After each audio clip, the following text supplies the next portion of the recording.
Hello guys, welcome back to iDream media. ఈరోజు మనతో ఉన్నారు NISM అండ్ QPFP సర్టిఫైడ్ అయిన సాయిరామ్ గారు. సార్తో మాట్లాడదాం. ముఖ్యంగా మ్యూచువల్ ఫండ్స్ అనేవి చాలా మందికి ఇన్వెస్ట్మెంట్ పరంగా ముందు ఆప్షన్గా ఉంటుంటాయి, బట్ వీటిని ఎలా సెలెక్ట్ చేసుకోవాలనే విషయాలు తెలుసుకుందాం. Hi sir. హాయ్ విరాట్.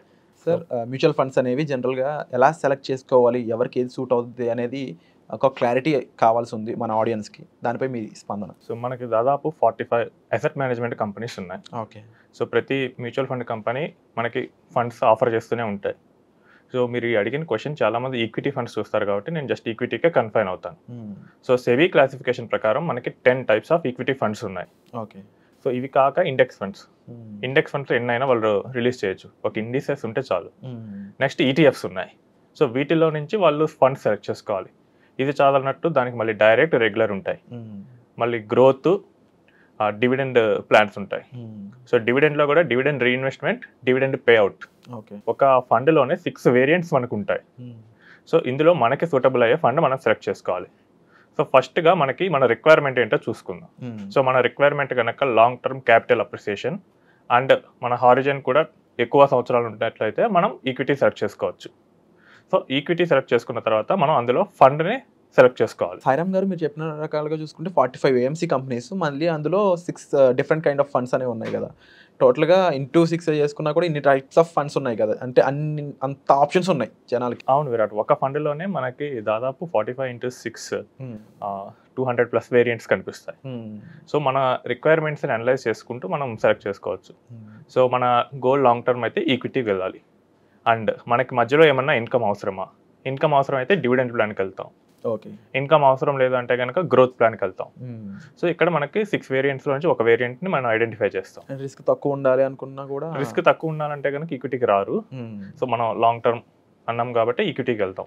ఆ ఈక్విటీలో కూడా లో రిస్క్ ఉండాలంటే large cap funds, very high risk ఉండాలంటే సెక్టారల్ ఫండ్స్. సో మన టైం గోల్ వీటన్నిటిని సెలెక్ట్ చేసుకొని మనం ఫండ్ని ఒక ఫండ్ కేటగిరీని మనం పిక్ చేసుకుంటాం. సో ఇప్పుడు కేటగిరీ పిక్ చేసుకున్న తర్వాత అందులో మళ్ళీ చాలా ఫండ్స్ ఉంటాయి. ఎలాంటి కేటగిరీస్? సో మన కేటగిరీస్ వచ్చేసరికి లార్జ్ క్యాప్ ఉండొచ్చు, mid cap, small cap, multi cap, flexi cap, ELSS funds, thematic funds, sectoral funds. Next ఇండెక్సెస్లో కూడా ఉన్నాయి, నిఫ్టీ 50, నిఫ్టీ నెక్స్ట్ 50 అని చెప్పేసి. సో మన రిక్వైర్మెంట్ బట్టి మనం ఒక కేటగిరీని ఫిక్స్ చేసుకుంటాం. ఒక కేటగిరీని మనం ఫిక్స్ చేసుకున్న తర్వాత అందులో ఫండ్ ఎలా సెలెక్ట్ చేసుకోవాలి, బెస్ట్ ఫండ్ని ఎలా సెలెక్ట్ చేసుకోవాలి మనం ఇప్పుడు చూద్దాం. కేటగిరీలో నుంచి మనం అట్లీస్ట్ 5 to 10 years ఉన్న ఫండ్నే సెలెక్ట్ చేసుకోవాలి. 10 years ఉన్నవి ఎక్కువ లేకపోతే కనుక 5 yearsకి వెళ్ళండి. 10 years ఉంటే కనుక చాలా బెటర్. ఓకే. సో ఇది ఎందుకంటే 10 years హారిజన్లో ఆ ఫండ్ చాలా అప్స్ అండ్ డౌన్స్ చూస్తుంది. సో వాటన్నిటిని దాటుకొని వచ్చిందంటే కనుక ఆ ఫండ్ కొంచెం మంచి ఫండ్ అని అర్థం. Next at least 1000 crores of AUM అది మెయింటైన్ చేయాలి. ఓకే. సో అంటే మనకు కొత్తగా వచ్చిన ఫండ్స్ లేదా అసలు మార్కెట్లో పెద్దగా క్యాప్చర్ చేయని ఫండ్స్ని మనం ఇక్కడ ఎలిమినేట్ చేస్తుంటాం, ఫిల్టర్ చేసేసి. Next risk factors. సో వీటిని కన్సిడర్ చేయాలి. రిస్క్ ఫ్యాక్టర్స్ వచ్చేసరికి నా దగ్గరకు వచ్చిన చాలా మంది చెప్తూ ఉంటారు, నేను షార్ప్ రేషియో ఎక్కువ ఉన్న ఫండ్, ట్రెనార్స్ రేషియో ఎక్కువ ఉన్న ఫండ్ని నేను సెలెక్ట్ చేశానని చెప్పి. అసలు ఒక వెల్ డైవర్సిఫైడ్ ఫండ్కి ట్రెనార్స్ రేషియో అనేది అసలు అవసరమే లేదు. సో వెల్ డైవర్సిఫైడ్ పోర్ట్ఫోలియోస్కి ట్రెనార్స్ రేషియో, షార్ప్ రేషియో రెండు ఒకటే. సో కానీ చాలామంది యూట్యూబ్లో కానీ మనీ కంట్రోల్ ప్రోలో కానీ చూసి ఆ ఫండ్స్లో షార్ప్ రేషియో, ట్రెనార్స్ రేషియో ఎక్కువ ఉన్నాయని సెలెక్ట్ చేస్తామని చెప్తుంటారు. కానీ అదేం అక్కర్లేదు. షార్ప్ రేషియో అట్లీస్ట్ 0.5 ఉన్న ఫండ్స్ సెలెక్ట్ చేసుకోవాలి. అంటే మనం ఒక యూనిట్ ఆఫ్ రిస్క్ తీసుకుంటే ఒక 0.5% ఎక్స్ట్రా రిటర్న్ మనకి జనరేట్ చేస్తున్న ఫండ్స్. నెక్స్ట్ పర్ఫార్మెన్స్ చూస్తాం. 5 yearsలో ఎంత పర్ఫార్మెన్స్, 10 yearsలో ఎంత వచ్చేసింది చూసి ఇందులో కూడా టాప్ బాటంలో ఉన్న 5% ఫండ్స్ని ఎలిమినేట్ చేయాలి. సాయిరామ్ గారు, జనరల్గా కింద ఫండ్స్ వద్దు అన్నారంటే దానికి రీజన్ ఉంటుంది, బట్ టాప్ ఫండ్స్ కూడా మీరు ఇక్కడ వద్దు అంటున్నారు కదా, ఎందుకు తెలుసుకోవచ్చు? మ్యూచువల్ ఫండ్స్లో ఫండ్స్ అనేవి రొటేట్ అవుతూ ఉంటాయి. So winners will rotate here. ఇప్పుడు ఆల్రెడీ ఇది టాప్లో ఉంది. సో దాని అర్థం నెక్స్ట్ కూడా టాప్లో ఉండే ఛాన్సెస్ చాలా తక్కువ ఉంటాయి. సో మన ఇన్వెస్ట్మెంట్ మనం ఫ్యూచర్ కోసం చేస్తాం కాబట్టి ఫ్యూచర్లో టాప్ వెళ్ళే ఫండ్ని మనం సెలెక్ట్ చేసుకోవాలి, ఇప్పుడున్న టాప్ ఫండ్ కాదు. సో మనం అలా అందుకనే చెప్పి టాప్లో ఉన్న ఫండ్ని, బాటంలో ఉన్న ఫండ్స్ని తీసేస్తాం. బాటంకి వచ్చేసరికి ఇది మళ్ళీ ఎప్పుడు పెరుగుతో తెలియదు. పెరిగే ఛాన్స్ అయితే ఉంది, కానీ మనకి ఏంటంటే ఎమోషన్ డామినేట్ చేస్తుంది. నేను పెట్టిన ఫండ్ పెరగట్లేదు అంటారు కాబట్టి బాటంలో ఉన్న ఫండ్ని కూడా ఎలిమినేట్ చేయమంటున్నాం. ఆ తర్వాత ఎలిమినేట్ చేసిన తర్వాత నెక్స్ట్ రిటర్న్స్లో కూడా large cap, mid cap, small cap ఈ ఫండ్స్లో ఎంత ఉందో చూసుకోవాలి. ఓకే. ఇప్పుడు రిటర్న్స్ నాకు 2 ఫండ్స్ 20% ఇచ్చాయి. అందులో ఫండ్ A అనేది 50% లార్జ్ క్యాప్ ఉంది, ఫండ్ B అనేది 70% లార్జ్ క్యాప్ ఉంది. సో అప్పుడు మనం లార్జ్ క్యాప్ ఎక్కువ ఉన్న ఫండ్కే వెళ్ళాలి. రిస్క్ తక్కువ ఉంటుంది. రిస్క్ తక్కువ ఉంటుంది అండ్ అవి లార్జ్ క్యాప్స్ కాబట్టి మార్కెట్ లీడర్స్ కాబట్టి అంతగా నెగటివ్ సైడ్ ఎక్కువ పడవు. ఓకే. సో అందుకని మనం లార్జ్ క్యాప్ ఎక్కువ ఉన్న ఫండ్స్ సెలెక్ట్ చేసుకోవాలి. ఒకవేళ రిటర్న్ కనుక మనకి మిడ్ అండ్ స్మాల్ క్యాప్ వల్ల వస్తే కనుక దానికి వొలటాలిటీ కూడా ఎక్కువ ఉండొచ్చు మార్కెట్ కరెక్షన్లో. సో ఇది మనం ఇలా ఫిల్టర్ పెట్టేసుకుని అందులో నుంచి ఒక ఫండ్ తెలుసుకోవాలి. సో సాయిరామ్ గారు అంటే ఇంత క్లియర్గా ఇన్ఫర్మేషన్ ఇచ్చారు కదా, మాకు డైరెక్ట్గా ఏదైనా కేటగిరీ ఫండ్ ఏమైనా చూపిస్తారా? ఓకే విరాట్, నేను మీకు కాంట్రా కానీ వాల్యూ ఫండ్ కానీ చూపిస్తాను. ఓకే, ఇప్పుడు నేను మీకు స్క్రీన్ మీద చూపిస్తాను. ఇది మనం సాఫ్ట్వేర్ అనాలిసిస్ చేస్తాం స్టాక్ మార్కెట్, మ్యూచువల్ ఫండ్స్ వీటన్నిటి మీద. ఓకే, సో మనం ఇక్కడ కేటగిరీగా contra and value fund select చేసుకున్నాం. సో ఈ రెండే ఎందుకంటే ఇవి కొంచెం రిస్కీ ఫండ్స్, ఎక్కువ మంది పెట్టారని చెప్పేసి వీటినే సెలెక్ట్ చేసాము. నెక్స్ట్ మినిమం మనం అన్నట్టు 1000 crores సెలెక్ట్ చేశాను. నెక్స్ట్ 5 years ఉంటుంది.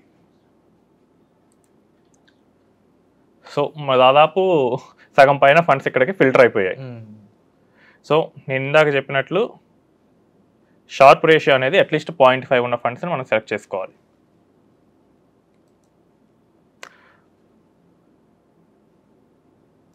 నెక్స్ట్ వచ్చేసరికి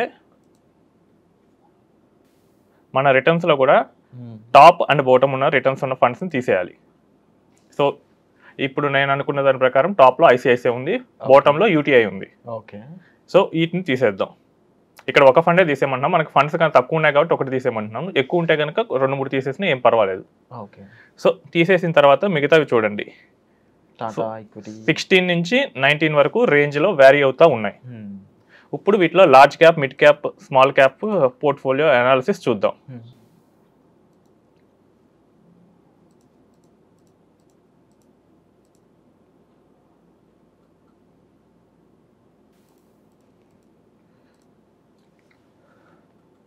సో మీరు చూసినట్లయితే కనుక మనం టాప్ అండ్ బాటమ్ తీసేస్తే సో నిపాన్ ఫండ్ 56% ఉంది లార్జ్ క్యాప్లో, అండ్ టెంపుల్టన్ ఫండ్ 60% ఉంది. సో మనం ఈ మధ్యలో ఉన్న ఫండ్స్లో కూడా నిపాన్ కానీ టెంపుల్టన్ కానీ ఏదైనా సెలెక్ట్ చేసుకోవచ్చు. అంటే సాయిరామ్ గారు ఇప్పుడు మీరు చూపించారు కదా కంప్లీట్గా, ఈ ఫండ్స్ అనేవి ఎవ్రీ ఇయర్ ఇదే విధంగా ఉంటాయంటారా? సో ఫండ్స్ డేటా ఎలా మారుతుందో నేను చూపిస్తాను. ఇది ప్రెసెంట్ లేటెస్ట్ డేటా ప్రకారం ఉన్నది. 1 year బ్యాక్ వెళ్దాం. సో సేమ్ చూడండి, టాప్లో ఎస్బీఐ వచ్చింది. సో నేను ఎందుకు ఎస్బీఐ టాప్లో ఉన్న ఫండ్స్ ఎందుకు వద్దంటున్నాను, ఎందుకే సో నెక్స్ట్ టైం టాప్లో ఉండవు, అది కిందకి వెళ్ళిపోతాయి. ఛాన్సెస్ చాలా ఎక్కువ ఉన్నాయి కిందకి వెళ్ళడానికి. అప్పుడు ఏంటంటే మనం పడిపోయే ఫండ్లో పెడుతున్నట్లు అవుతుంది.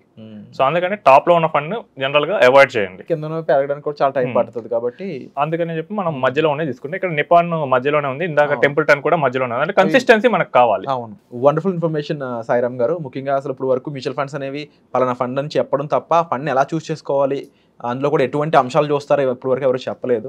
అండ్ డెఫినెట్లీ మీరు మ్యూచువల్ ఫండ్స్ని చూస్ చేసుకోవాలి, మీకు ఏ ఫండ్ కరెక్ట్గా సూట్ అవుతుంది అని తెలుసుకోవాలనుకున్నట్లయితే డిస్ప్లే అవుతున్న నెంబర్స్ కాల్ చేసి సాయిరామ్ గారి యొక్క సజెషన్ తీసుకోవచ్చండి. అయితే వీడియోలో చెప్పిన ఇన్ఫర్మేషన్ అనేది అందరికీ సూట్ అవుతుందని చెప్పలేం, బట్ ఒక ప్రొసీజర్ అయితే ఇలా విధంగా ఉంటుందని మనకు చెప్పడం జరిగింది. But right now personal finance అనేది మీరు మేనేజ్ చేసుకోవాలనుకున్నప్పుడు మీ సిచ్యువేషన్స్కి, మీ పర్సనల్ ఫైనాన్స్ కెపాసిటీకి ఏది సూట్ అవుతుంది అనేది తెలుసుకోవాలనుకున్నట్లయితే మీరు డైరెక్ట్గా డిస్ప్లే అవుతున్న నెంబర్స్ కాల్ చేసి మీరు సాయిరామ్ గారి యొక్క పర్సనల్ అపాయింట్మెంట్స్ అనేవి బుక్ చేసుకోవచ్చు. Thank you so much. Thank you.